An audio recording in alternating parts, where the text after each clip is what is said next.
So let's talk money, pricing and mindset. Do you think that undercharging, when clinicians do undercharge, do you think it's more of a mindset thing rather than a strategy, like to be competitive? Yeah, people don't understand perceived value, really. You know, it can be a real disaster for your business if you're too cheap. If you're a medical professional and you aim to go low because you think you're new or you're worried about this, then people don't perceive you in the right way. And then it's very difficult to grow your brand in the right way. You put me off.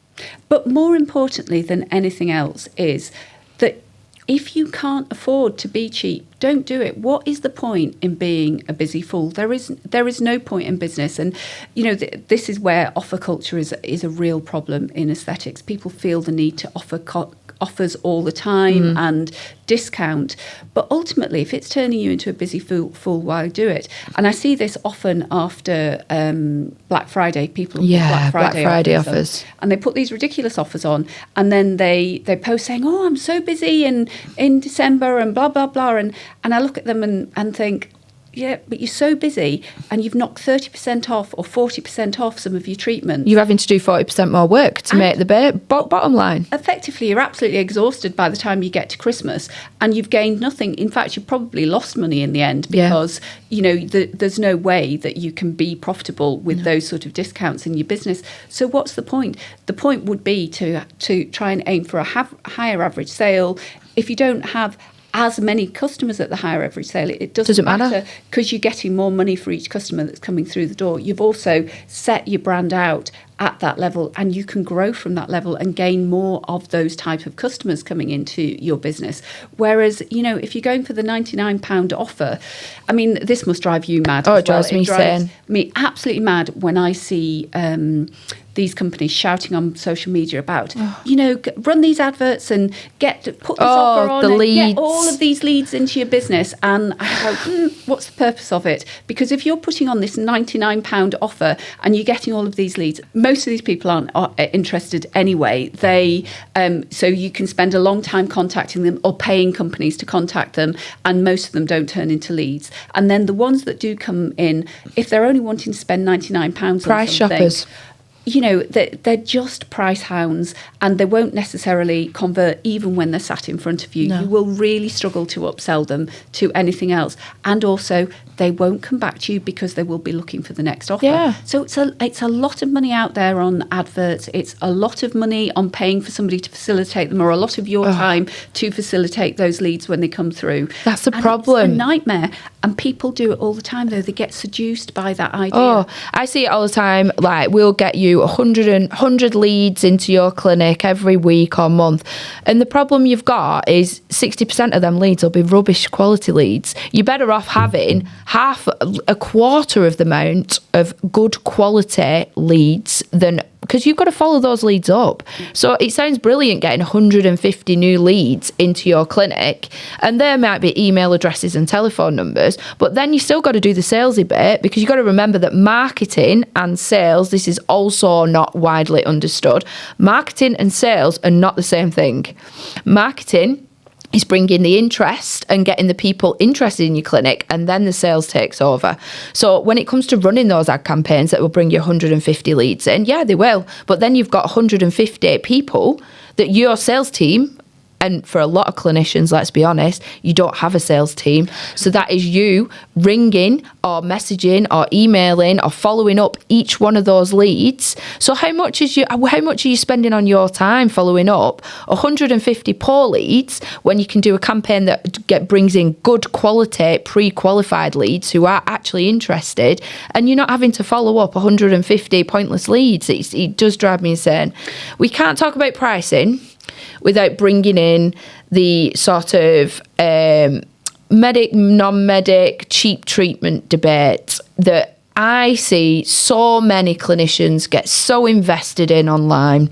Like, you've got doctors slating beauticians and getting into this whole debate. And I understand the safety aspects of things, but I do think a lot of it is more led towards competition and price. What do you think of that? Because I have a very clear thought process about this. You know, I'm a really big believer in working out what's happening for you, okay? and let everybody else get on with their thing. People spend their Blinkers. lives getting into everybody else's business and worrying about it. Now, I work with medical professionals doing injectables. That's my choice. It's partly the background of the aesthetic companies that I've worked with before.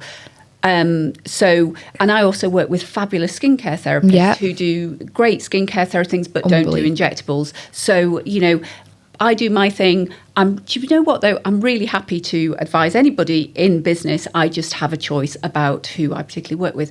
But do I think people out there should be worrying about what everybody else is doing? No, I really don't. Because if you are a destination clinician and you are a destination clinic, then you are appealing to your people. They are resonating with you and they are coming to you. And they're not worrying about the rest either. So why are you worrying about the rest? Stay in your lane. Do your own thing. Be proud of what you do. Be excited by what you do. Learn to do what you do really well from the business, marketing and clinical side. And then you don't have to worry about the rest. You have to get involved in the argument. No, it should. That is my take on it. Obviously, I'm a nurse background. I'm trained in aesthetics. I see lots of good work that beauticians do when it comes to treatments, but the frustration is about the pricing and how am I supposed to compete with someone who's offering lip filler for 20 quid? And my answer is very clear. Well, you don't. No. Their crowd, their patient is not your patient. You can buy a handbag for £5,000 and you can buy a handbag for £5.99. The people who are buying the £5,000 handbag aren't even looking at the £5.99 handbags. And that's the whole point of not getting too invested in that debate. Just, you need to appeal to who your patient avatar is. There's always going to be a need for cheap treatments because there's a demand. People aren't bothered about the safety aspect. They're not bothered about the so-called risk that they might be taking with imported products. They don't care.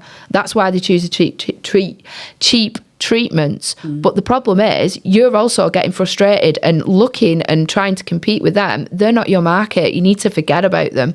And that's where I stand with the whole price shopping, medic versus non-medic debate. I'm like, you need to just exclude yourself from that debate completely. I understand the regulations need to change, but also that's something that you are not going to have control of. It's a government issue. And if you can't control it, why get frustrated about it online? And I think control is the interesting thing, is that it is absolutely exhausting. And I keep emphasising this, but it is exhausting running your business to begin with and trying to think about all the things that you've got to think with. You've got to imagine yourself, you've got all these hats on your head and you're trying to wobble down the street, with all the hats balanced, trying not to drop them off. And the truth is, why add another hat on that you can't control? You can't control what is happening with the medics, non-medics debate. No. As much as you talk about it, you can't control it. Government will bring in the regulations one way or the other. Hopefully they'll regulate training schools really well so that they're offering a really, great training for people in a really meaningful, qualification-led way. And that will sort itself out. But in the meantime, just worry about the things that you can worry about and, learn the numbers in your business, learn how to stay away from feast or famine because you understand how to analyse what's working well in your business and what's not working well in your business. Learn to work with marketeers really well if you need to, but learn how to market yourself in the first place. Do all of those fundamental things. When I'm talking to people at the beginning of my courses, or even when I do one-to-one with them, I talk about the ABCD method. And the ABCD method is a way of looking at your business and scoring it. And I get people to score it every quarter. A is how good are you at attracting people into your business. B is how good are you at bolstering everything that comes your way, every lead that comes into your business, every opportunity that comes to you, everything that can be bolstered as it's coming your way. Are you very good at that? And then C is how good are you at converting those people, not just into initial worth customers, but into lifetime customers who will keep coming back to you and pull more lifetime customers towards you. And D is the destination clinic. So if you get those three things right, then you will become a destination clinic. And it's simple, A, B, C, D. And if every quarter you look at all of those aspects of your business and you start to understand them and start dig down into them and give yourself a score of 1 to 4 on them, you'll work out, what am I doing well? What am I not doing well? What can I do better? What do I need to learn? What can I improve on? If you do that on a really regular basis and section your business up in that way, you will have a business that sings in the long run.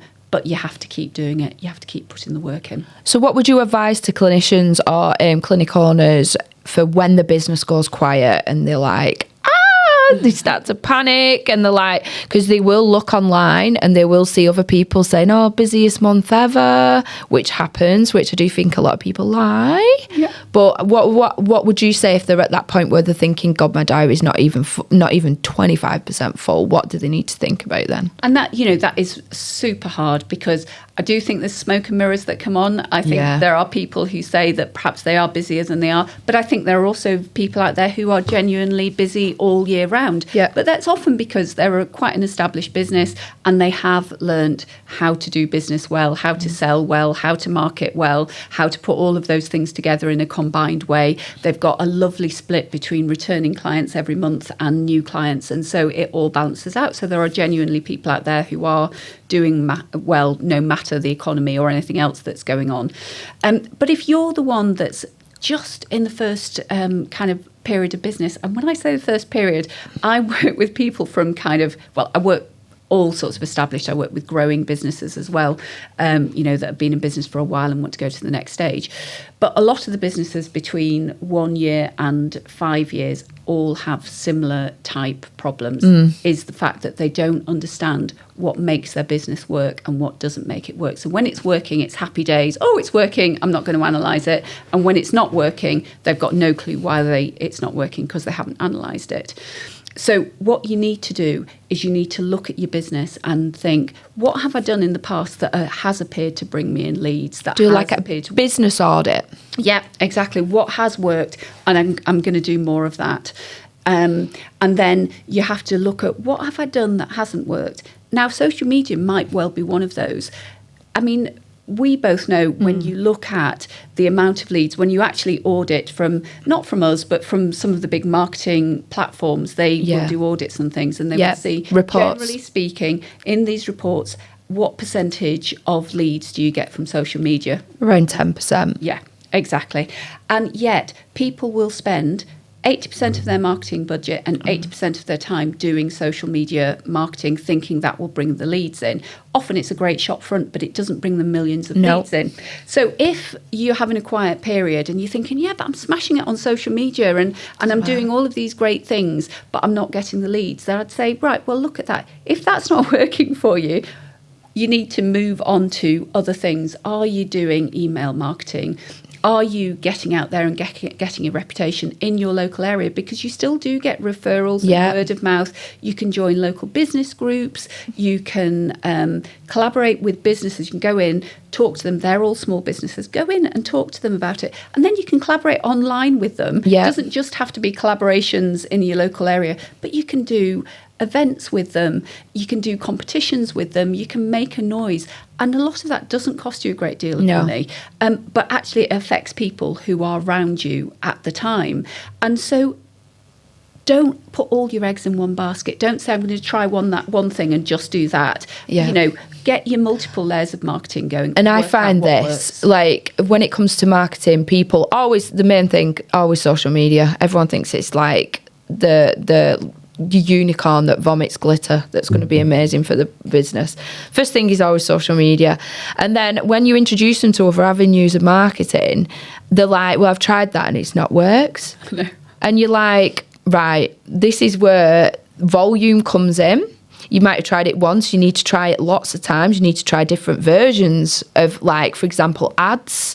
Like, if you run an ad campaign, never just run one ad. You have to run different versions of the copy, different creative, different call to actions, and then you have to test and analyse. And that's the problem that I find businesses have. They try one thing once and say, oh, that doesn't work for our business, instead of testing lots of different versions. And even down to, like, even people who historically give out leaflets. I think Alex Hormozy's got a really good, anecdote about this. He had a gym, give out 3,000 leaflets because the guy who he looked up to, who was really successful, was like smashing it. And he's like, what do you do for your marketing? He's like, oh, I give out leaflets. So he's like, fine, I'll do that.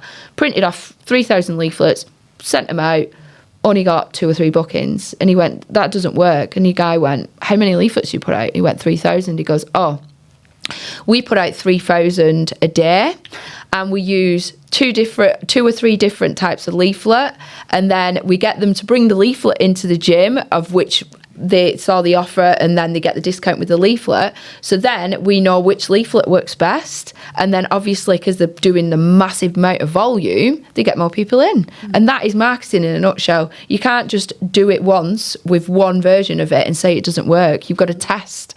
And this is where I'm a big geek. I'm such a geek when it comes to numbers, and I love the numbers side of marketing. I think you've got your creative side, which I don't love as much, but I love the audits, the numbers side, and it's testing. And then once you've done a big enough test, you will see what brings in people into your business, and then just do more of it, and then you'll be more successful, and then everything's solved. And people don't realise that is the business side of marketing, is that, you know, everything produces numbers and everything can be analysed. Oh, you and can when analyse you everything. analyse it, then you can take the juice out of it, and that does take you away from feast or famine, because you understand what's giving you the feast and you understand what's giving you the famine, and then you can control the situation. So if you are super quiet, you need to go back and analyse what you've been doing. 100%. Now, you might be super quiet because you're really new in the market, so you actually have to just start doing stuff to move it forward. And, you know, and there are, I mean, I could name and often do 20 different things that you could try. I can't possibly go into them all now. No. But, you know, there are 20 different things you can try and analyse them. But you wouldn't try them all at once. You'd take that section there and that section there and that section there, and then you'd do that and be consistent about what you're doing, because it's very rare that things work first time off, because you have to tweak and change and sort. A bit like your pricing as well, is that you have to understand what you need to charge as part of your pricing model. You have to understand where your profit is. And by the way, for anybody out there who is still not paying themselves after 5 years of being in aesthetics, which you won't believe the amount of times I hear that people have been in business for 5 years and they're still not taking a decent salary themselves. It's like, don't do it. You know, one of the first things you should be doing is working out how you pay yourself, where the profit is, or where the amount of money is in your prices to pay yourself, because you are not doing it for charitable reasons. You are doing it to make money. And actually, there's a real incentive when you start paying yourself and start taking money out of your business, or knowing that you should be taking money out of your business, then it pushes you on to do more and to do better and to really work out what you should be doing and what is profitable and what isn't profitable. So absolutely pay yourself as soon as possible in your business. That's super important, and get the processes right to handle all of this, because that's the other thing that is really important in your business, is processes, because often there's only one of you to begin with. You can't possibly do it yourself. So you need good tech behind you, good booking systems. I talk about that a lot. And booking systems are a dodgy thing. There are very few systems that are perfect. And there's a million different versions of them available as well, isn't there? Yeah. So I talk a lot about that and how you can use them, and, you know, what particularly is good for your business. But then there are processes within your business that will make your life so much simpler if you can embrace them and start them from minute one and get those processes in place from minute one, because then your business can grow based on process and systems, rather than randomly growing, and then you end up with this avalanche of information in loads of different places. You don't understand what's going on. You can't analyse anything. You're trying to manually do your finances and so on. So, and you'll be burnt out. I think that's the next thing. People in aesthetics burn out a lot quicker than in other industries. And I think a lot of that is because they've not got the processes in place to help support them running a business.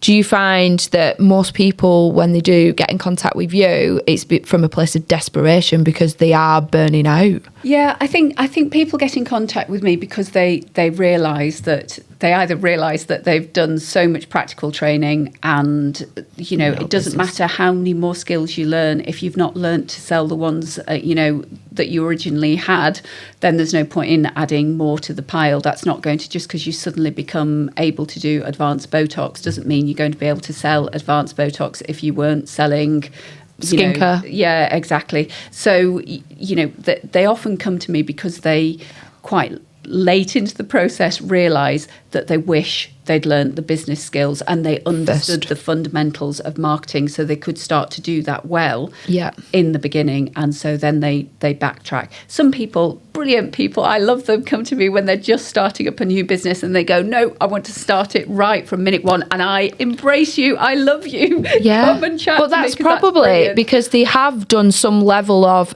business before and probably failed. Because most people who have a successful business, it's not the first business that's been a success. Like for me, for example, I had an aesthetics clinic and I failed at every step. All these things that we're talking about today, I failed at, and that's what pushed me into marketing, because I thought, right, well, when I do reopen, I'll learn how to market it properly. Turns out I prefer the marketing side. But that's why my second business, from day one, I thought, right, processes, I need to start my processes properly. I need to work out my margins. I need to make sure that everything is set up properly, or else I'm going to just end up exactly the same when I ran my last business, my clinic, where I ended up ill because I was so burnt out and overwhelmed, and I didn't have an absolute clue how to run a business, and it was more stressful than the worst NHS critical care shift you can ever imagine. Running a business for me when it was an aesthetics clinic was more stressful, and I burnt out. Yeah, and you know what? It's interesting. It's things that the burnout as well, I think, comes from worry. Mindset. And very few people go into business with tons and tons of spare cash in their back pocket. But interestingly, very few people actually work out the cash flow before they start. Very few people work out their fixed costs and their floating costs and what that's likely to look like on an ongoing kind of rolling 6 months or 12 months. But if you don't try and work that out, if you don't look at, right, what are all my fixed costs? What am I going to... If I go to bed with flu at the start of the month and can't do anything in that month... Yeah, I'm going to go bust. What am I going to still have to pay out? So, and can I afford to do that? And interestingly, a lot of businesses, aesthetic businesses, close, not because they actually can't attract people in and can't get bottoms on seats, but actually they haven't got enough cash flow to keep them going forward. So they haven't got enough cash flow to pay their rent, to perhaps pay the marketing bill that they started to pay, to then afford to buy in a lot of products so that they can deliver treatment, or they've bought £2,000 worth of skincare which they haven't worked out how to sell, and so they really struggle with the whole things like cash flow. And you know, cash flow sounds like a really, really boring thing, but actually when you realise that cash flow is as simple as, you know, what's your opening balance? What are you predicting you're going to get in that month because you've targeted yourself and you know what your average sale is and blah, blah, blah. You know, what are your outgoings going to be? You know, what is that final closing balance of the month? The closing balance becomes the opening balance. So you can do that 3 months ahead of time. You can head off problems. If you know what your cash flow is and you think, I'm going on holiday for 2 weeks in July, so that's going to be a really low income month, then you can work out, what do I need to do in June and August to ensure that July isn't going to put me under. And when you're in the first few years of business, often you're not working full time in your aesthetics business. You're not. So you have to understand, how am I paying these costs? What are the fixed and floating costs? What's my cash flow looking like? What can I afford to do? And then if you're doing better than your predicted cash flow, you've got this extra little bundle of money that you can put into something else and grow your business that you can invest in. And one of the other big things I see people doing is investing in big pieces of kit straight off the bat. The machinery.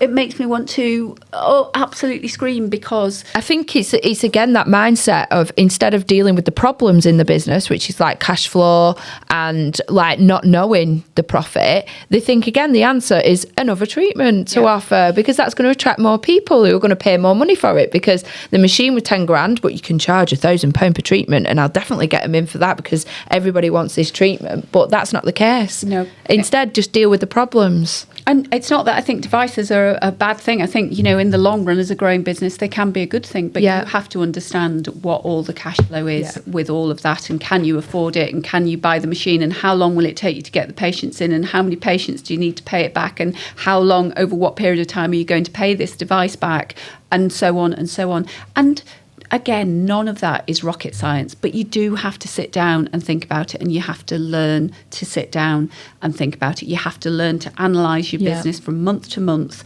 from a financial point of view, and I said, work out what you're doing right, what you're doing wrong, and how you can manipulate things. It's a bit like a magical mystery tour sometimes. You have to, especially if you've allowed your business to get on top of you for a couple of years, you kind of at the start of this magical mystery tour, you have to uncover all of the clues by looking at your business, looking about what's working, what's not working. Then suddenly the path unfolds in front of you because you take all of this information that you teach yourself and you create this beautiful route map forward, and then you can end up being where you want to be in 5 years' time. But spend 12 months. So my 6-month course is what can we do in this 6 months? What can I learn? What can you learn? What can I teach you? How can I hold you accountable so that the next following 6 months after that, you can really hammer it all home, hit the ground running, hopefully be in a really good place in 12 months' time, and then bounce off into this wonderful business school. Yeah. Business school in 6 months. Yeah, exactly. It is. It's important, and it's important to stay accountable to somebody, to your peers around you. Obviously, there are other people in the course, but it's important to stay accountable. Oh, yeah. Otherwise, the desire to run and hide under your duvet is huge. It's massive. And like sticking your head in the sand is very easily done when no one's there to like tap you out of it. Like you can just keep your head comfortably in that sand and just let the world go by. But if someone's going, excuse me, you said that you would do this month, where are you up to? Definitely keeps you on task.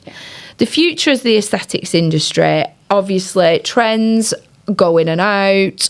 Like the biggest concern a lot of people who I do marketing for are like, oh, people are bashing fillers at the moment. You know, there's a lot of uncertainty about certain treatments. What do you feel about the future of the aesthetics industry? How can you keep your head above water and make sure that you're not pulled into a trend that's going to end up another fad? Yeah, it is difficult because ultimately as well, when these trends come up, it involves costly training to stay on top more of the training, trend. more machinery. More expense, all of that kind of thing. So again, this comes back down to your perfect patient.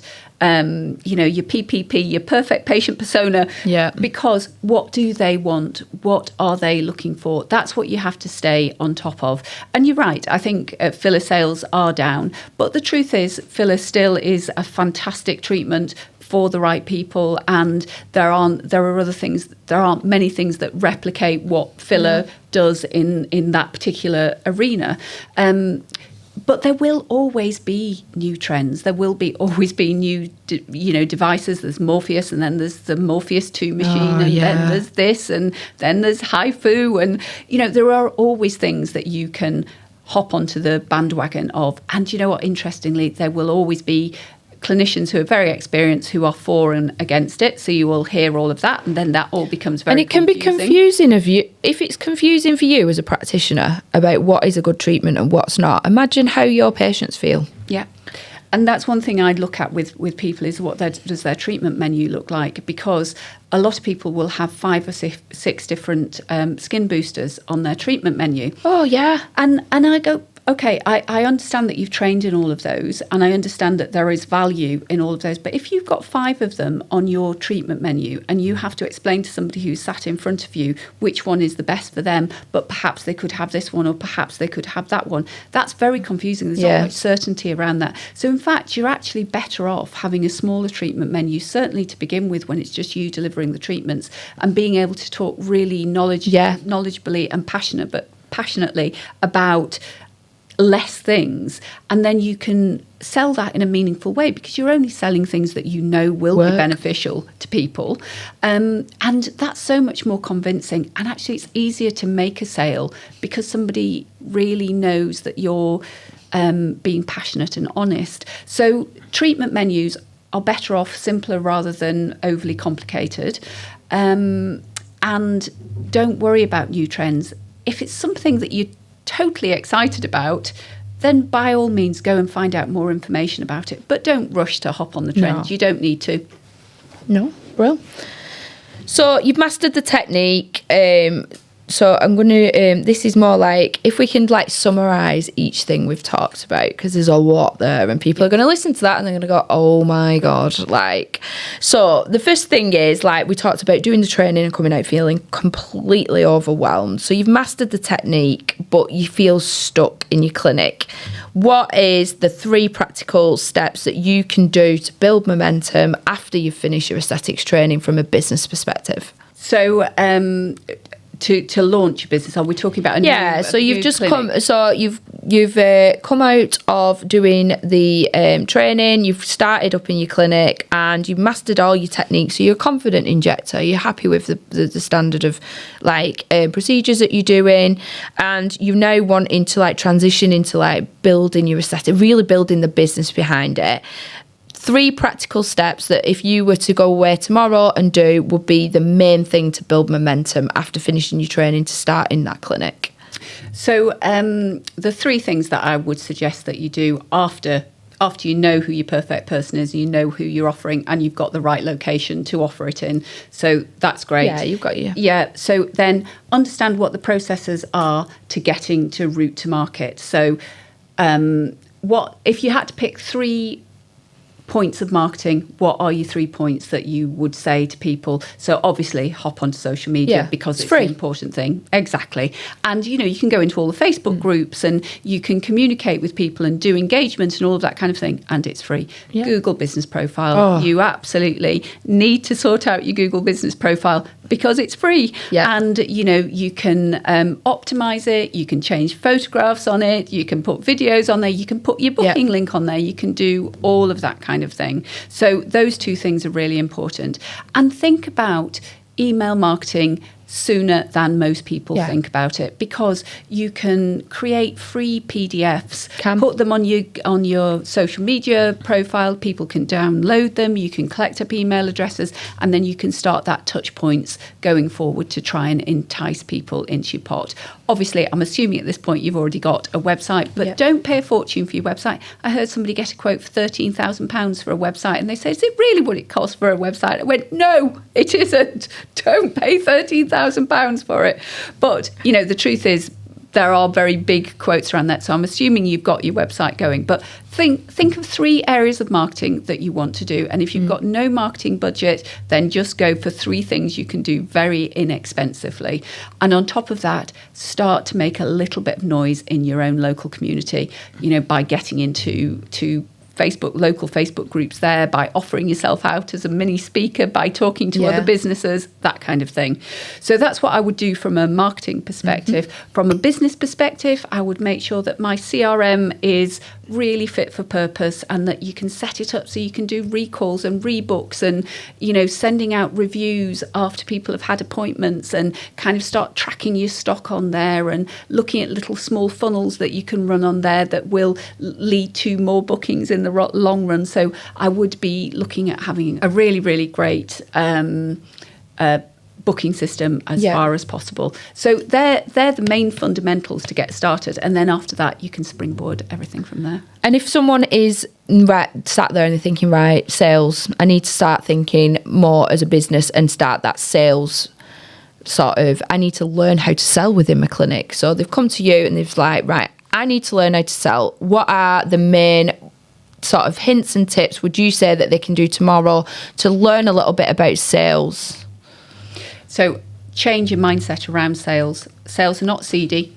They're not a hard sell. Everybody talks about it being a big close. You don't have to do a big close. If you think about sales as something that starts from the moment somebody first sees you, that first touch point, that's the first opportunity. You're not actually selling to them by saying anything that's salesy, but everything you are offering out there is to your perfect person. That's starting the sale process. And then they move down thing. When they're sat in front of you, you then have to think, how am I adding value to their life? Yeah. I am giving them a profit on what they're paying me for this treatment. And they are profiting by the happiness and well-being that I am offering to them in that sale. And so reframe how you think about sales. And just by doing that in the first instance, you will find it easier to look and smile at somebody and say, that's £500, please. Yeah. Yeah, if you believe in what you're offering, believe in yourself as well. Like you've invested a lot into your training, and arguably med school as well. You need to price yourself appropriately. So if you are so charging less is not going to make you more competitive. That's my view. I think if you're competing with people who are cheaper than you, that then your complete mindset's off with who you're marketing to. What would you say is the actionable takeaways for coming up with your price point? So when you're coming up with your price point, before you do anything, before you look at benchmarking against anybody in your area, before you start looking at anybody else's websites, you need to sit down and work out what is it going to cost you to deliver that treatment. And so that cost isn't just about the core product or even the sundries. It's what are your fixed costs that you pay every month for wherever you're delivering that treatment from. And then you have to attribute a portion of that fixed cost to every single person that will be working through the door. That's part of the costing process. And then what were you planning on paying yourself for delivering that treatment? Yeah. Effectively, what's your hourly rate for delivering that treatment? And then is there anything left over, or are you already in the red when you've taken into account all of those things? Because fundamentally, there is no point in charging a lesser amount than you need to be able to deliver that treatment successfully and make money at the end of the day. So that's your starting point. Just understand what makes up the price of that treatment. And then after that, obviously, I'm a believer in kind of competitor analysis and benchmarking. Yeah. But you don't benchmark people just based on price. You benchmark it on what else are they offering in this particular community. What are their great offers? What's their USP? Understanding what your competitors are doing is important. And within that comes, are they a super high-end clinic, or are they aiming middle of the road? Yeah. Look at that. But only after you understand what it costs you to deliver it. And interestingly, that exercise, that whole profitability exercise, especially for people who've been in business for a few years, is the one thing that virtually makes everybody cry. Yeah, Because gasp. they sit down and do it and go, Oh my God. oh my goodness, I'm skint. I've now understand why there's as much money going out every month as there is coming Yeah. in, because I'm not actually profitable in most of the treatments that I offer. Do you think that's the main groundbreaking exercise then? It's one of the Yeah. one of the biggest ones, and it's actually very motivational, because once you realise that you have essentially been a busy fool for what can be years for some people, it makes you go, actually, I'm going to do better. I Yeah. am going to create I this deserve business. better. Yeah, I'm going to create this business on solid financial foundations and a desire to earn money, because that's why I'm in business. Yeah. Out of when you mentor aesthetic businesses, obviously that profitability exercise is one of the light bulb moments.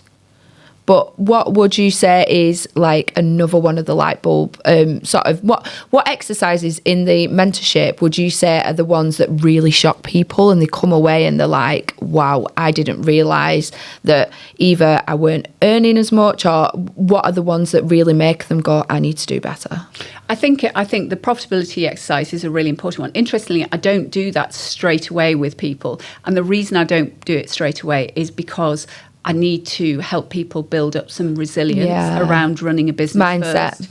Because if I did that as the first thing, I mean, it's not so bad for those people who are new to the industry, but if I did that straight away for people who've been in business for 2 or 3 years, they would be so flabbergasted that it would set them backwards. Yeah. So actually sitting down and understanding that you can niche down in a business and you can really work on your own USP and who you're aiming for as a core point of your business takes quite a while for people to accept because they're terrified they are narrowing themselves. And then when they suddenly realise that actually that is the basis of everything in building a unique business, one that will thrive and grow, that is a bit of a light bulb moment, because they suddenly realise it's not a barrier to the market, it's actually a route to the market. Yeah. And that everything you do from your location to the products you use to the style of membership schemes and referral schemes, and we do all about that,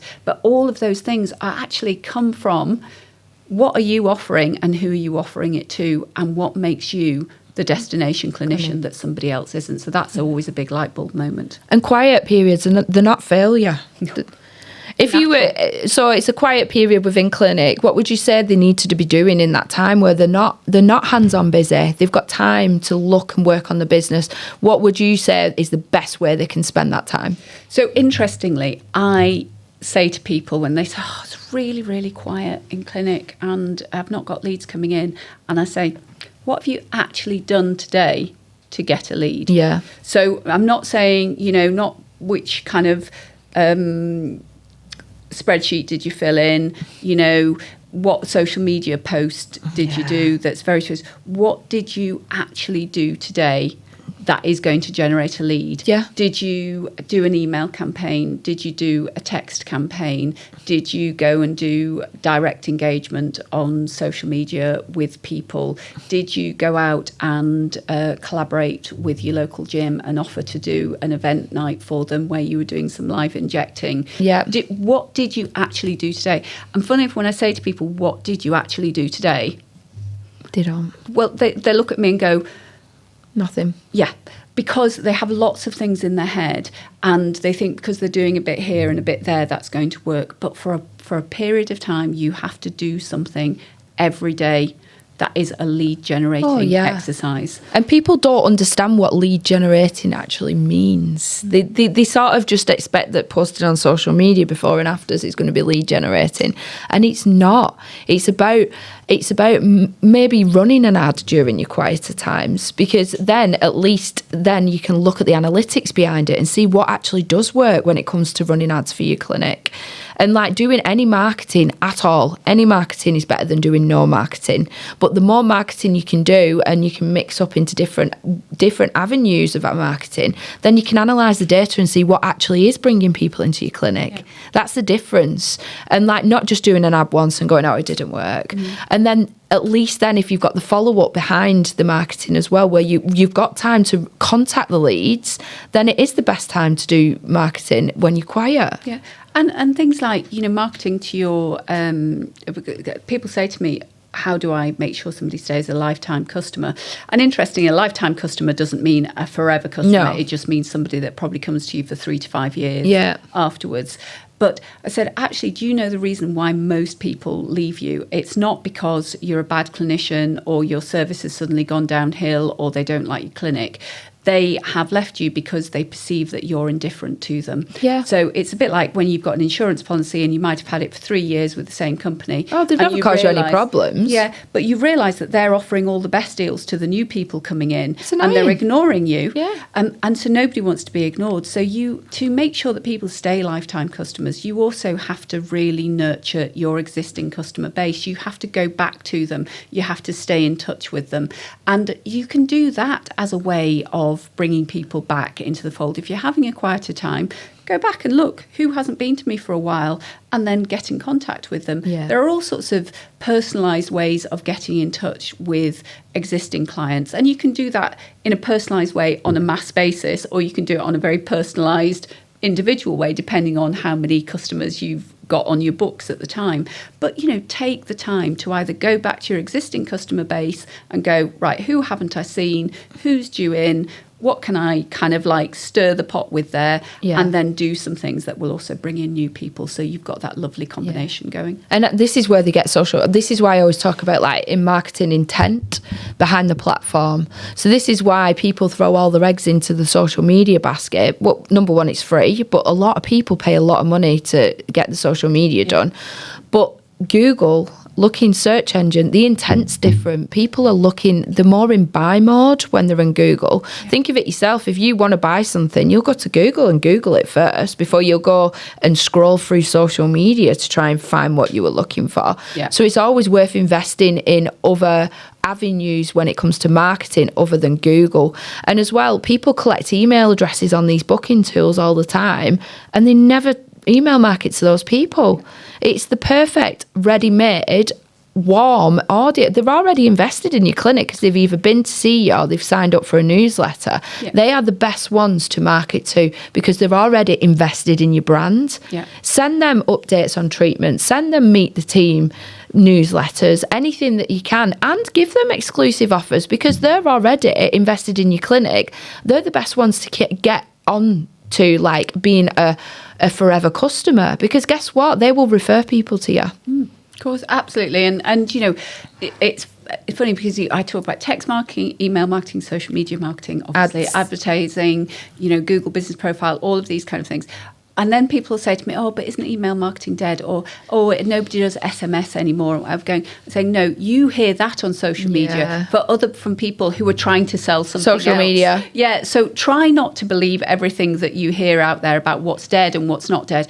Actually, the way to thrive is to have multiple layers of marketing. And it's all about what you're saying to them. Yeah. Anything's dead if the quality of the content you're putting out is a load of rubbish. If your email is boring, they're not going to read it. They're not going to engage in you. Same with your social media ads. If they're boring, no one's going to engage in them. You need to make sure that the quality of what you're putting out there is good. Social media, I would say you can be more yourself, more organic, just get in front of the camera and talk from the heart. I think that's working really well. But when it comes to more like polished ads and it comes to Google or any blogs, you have to have good quality. Content is the king when it comes to that. Because if what you're publishing in a blog post is too sciencey and people can't be arsed reading it, then they're not going to scroll down to the bottom where you've got your results and the call to action. It's just not going to happen. And that's why you need to make sure that the quality of the stuff you're putting out is good quality. Actually, that's a really good point because I love AI. So I'm it's a brilliant tool. Super excited about AI. There's so much you can do in your business. I always say thank you to him just in case they take over the world. Thank you. Yeah, I always say please and thank you to ChatGPT. Don't say to me, it doesn't cost you anything to say it, and you never know what actually is happening in the background. But no, I do love AI of all its different varieties, and I talk a lot about the different things you can use for different parts of your business. But you're right about the quality. Don't just go onto ChatGPT and get it to write a blog for you or to get it to write an email sequence, because it has to sound like you initially. It has to have real body and heart behind it. By all means, get the AI to help you do it better or improve it. Yep. But don't use it just as a route to market, as a quick fix, because in some ways, it's not really going to do anything. No. Okay, you're getting the volume of stuff out there, but it's not really speaking to the heart of people. And, you have to be able to do And that's the thing when it comes to blog writing. The blogs that are doing better are the ones that have got first-person experiences in. So that means, like, you were talking about a treatment, but you brought in, like, a case study from your clinic that some people can look at. And this is a massive issue I have as a marketer when I work with clinics, is they want to pay me to do marketing and then they disengage and don't get involved. And there's a disconnect from the brand.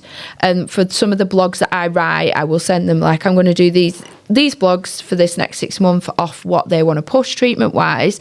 But I really want them to give me examples, stories from the clinic that I can incorporate into that blog, because I know that'll do better. It'll resonate with more people and the algorithm will push it further because it's meeting that criteria of, it being relevant and relatable, and because it's coming from a clinician that eats criteria, so like credibility and stuff, it pushes it for better. It's better SEO. But I get people just want to pay me and just do it, and then I'm like, have you got any pictures I can put with a blog? And I just don't get anything back. So I think the closer you can work with your marketing team, the better. And keep involved. That's part of running your business, isn't it? You have to understand what you want your marketing team to do. You have to be able to analyse what they're doing to check that they're doing it well and that you're getting the results that you want doing. Yeah. And you have to communicate. And everything is that hybrid approach. Yeah. It has to be a really good marriage of different brains working together to produce the best results. And AI is the same. You know, you've got to use AI in a hybrid approach to enable you to do brilliant things with your business, and that is the ideal solution. Yeah, but the more you show up in person for your brand and for your clinic, the better anything you do will do. Marketing, business wise, the more invested and involved you are, the better your business will be. Yeah. So I want to just close up with a little summary, but I think it'll be really good to get some case studies from you.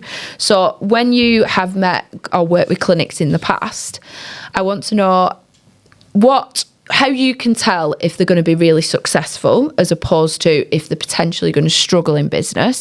Is there any key themes that you see within an individual that you think they're going to do well or not? And then like an example from a business that did brilliantly with, you mentored and they've done really well, or anything that you've struggled with from other businesses that have been blockers and barriers to their business progressing.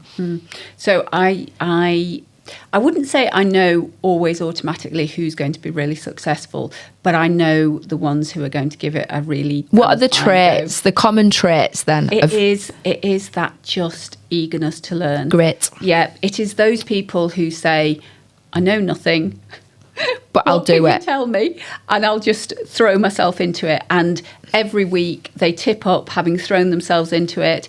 And I love to be nagged. I have no problem. So I don't. They're on 6 months program with me. We do live coaching every week. Every month I do one-to-one coaching with people on. I love the people who in between message me and ask me and say, this has happened, that's happened, and oh my goodness, and whatever. I'm like, tell me, voice note it. My WhatsApp is full of voice notes. I'd rather be nagged to death by the people who I do the marketing for, because they're more involved and more invested than radio silence, 100%. And it's like being stuck in this bottle. I describe the clinicians being stuck in this bottle, and there's a cork rammed really firmly in the top of the bottle, and they're fizzing about in there. And I have to help them explode that cork right out of the bottle so that they can just flow forward and do brilliant things with their business. Yeah. But for a long time, they sit there with the cork and they have to keep battering at it. Yeah. And eventually, the more they ask, the more they do, the more mistakes that they make, really. And mistakes the more are brilliant. things they try, then eventually they batter that cork and it explodes and off they go, and then there's usually no stopping them. Does that mean they won't stumble? Interestingly, because I tend to, if I've worked one-to-one with people, then often they go on to a retention program with me, and I continue to work with them, just not on a week-to-week basis, usually on a monthly basis. Sometimes I work with people one-to-one or on the course. They then take a break, they get their business going, and then they come back to me at the next growth phase. But the truth is, whatever phase you go into, I've got one lovely client. She started off on a home clinic and wasn't working. Then we got that working and she did brilliantly with that. Then she moved out to a leased premises and she got working with that. And at each stage I worked with that. And then she's just started working with me again. And it's brilliant because she's just bought her first premises. Wow. So she's just bought her first commercial property. It's got 5 clinic rooms in it. Wow. She'll be using one full time. She's got a skincare therapist using another one full time. And then she's got 3 other people who are renting rooms from her, which is covering her mortgage costs really nicely and all of that kind of thing. But we've worked together because in the same way that she was panicked when it was a home clinic, and then she was panicked because she was taking on a lease, and then she was a bit panicked because she was taking on the premises. At every stage there's challenges, but those people who meet the challenges head on and go, I'm sitting in this comfort zone, but I'm not going to let me in, however frightening that other side is, I'm going to move to that other side. But sometimes you just need somebody to, and she said to me, Fiona, I feel like you've held out your hand and I'm now putting it in yours and I'm now getting to that £1 million business that I said I wanted when we first worked together. And that for me was just like amazing. Brilliant. Because it actually isn't about me. It's very much about her, because I can teach all sorts of stuff. I can spend my time tipping up and doing the live coaching and the one-to-one coaching. But unless people are prepared to really take it on and just kind of make a bit of a fool of themselves to begin with and make mistakes and then do better, they're never going to move forward. So it is all about the people I work with. And I can often get a sense of that from very early on, from how much they want to kind of pick at me to get information. And the more they pick at me, the happier I am. So I find that people who I've worked with who do well, or I know I've got a gut instinct they're going to do well, they have a really, really strong why, like we mentioned, strong why of why they're doing it, and it's very clear to them that there's no other option. Number 2 is grit and determination, so they will just bear down and do the difficult stuff as many times as needed to get to the end goal. The 3rd one is the consistent. They're not off and on depending on the mood, so they stick more to goals than the mood. And then I feel like the 4th one is the unapologetically the self. Like they almost don't care what other people think of them because they're so clear on them goals. And then I definitely feel like they're very quick to make decisions. I think people who delay decisions and overcomplicate decisions and look at every little aspect of the decision, I think those are the ones who struggle in business, because I think in business very often you have to be quick with your decision making, because if you delay decision making, that's where money goes to die. And sometimes you've just got to take the fact that you know, if you do a good guess, majority of the time you're going to be right with your decision, but you got to take the time, the 20% of the times that you're not wrong. And very often those decisions aren't irreversible. You can just reassess. Wrong one. No, yeah. And I think it's changing. You just need to change it. And I think, like with that example you've give, who she's upped each time, is because she's probably made wrong decisions and made mistakes. But because you learn from them at each stage in business, it's almost easier when you get further on, because you're going, right, we've been here before, we've made wrong decisions, we know not to do that.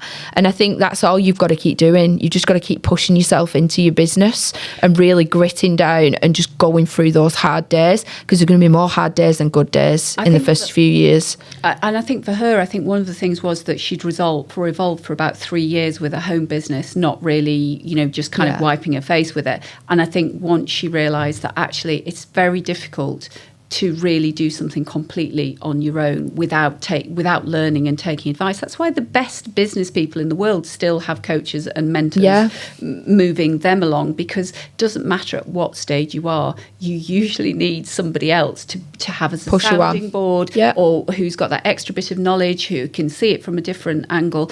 And actually that's what I think is one of my superpowers. When I talk to people, what's your superpower, what's your USP? For me, it's because I'm quite significantly dyslexic.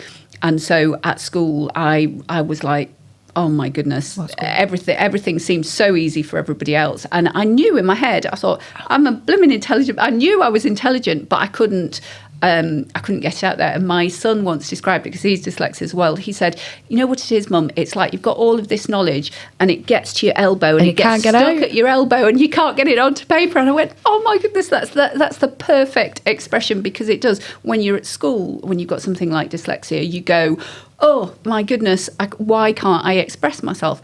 But actually, I had brilliant parents. I have got nothing to complain. I'm not sat here saying that it's held me back in any way at all, because it flipping well hasn't.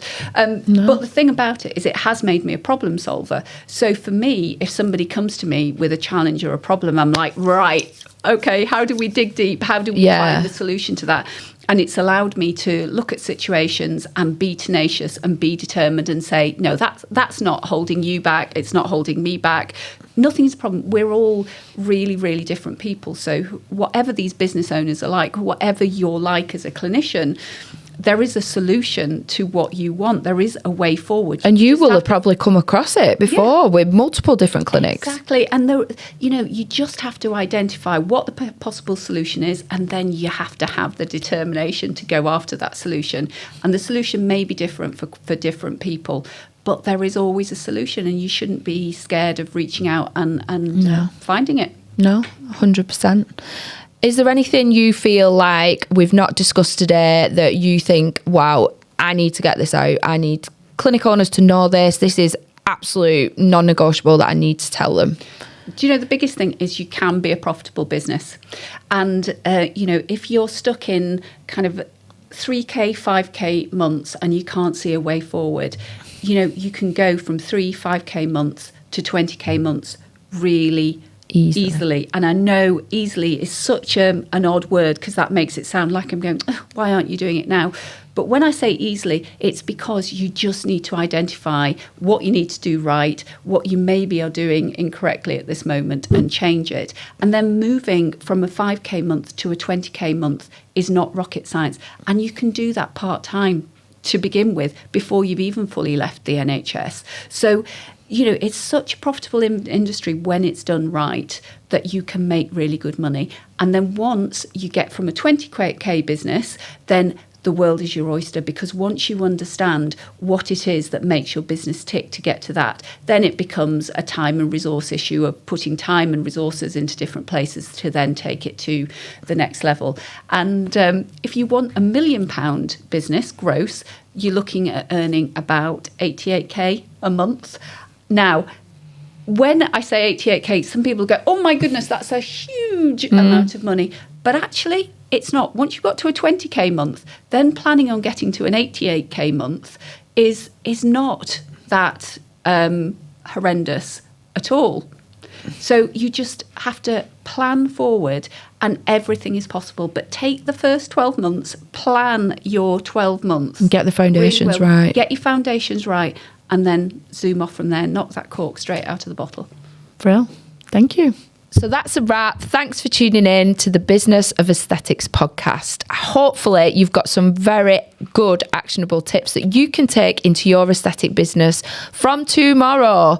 But why don't you tune in to our next episode, where we're going to delve more into more of the marketing side of aesthetics and how you can use lots of tricks of the trade for your clinic to get success. Thank you, Fiona. My absolute pleasure.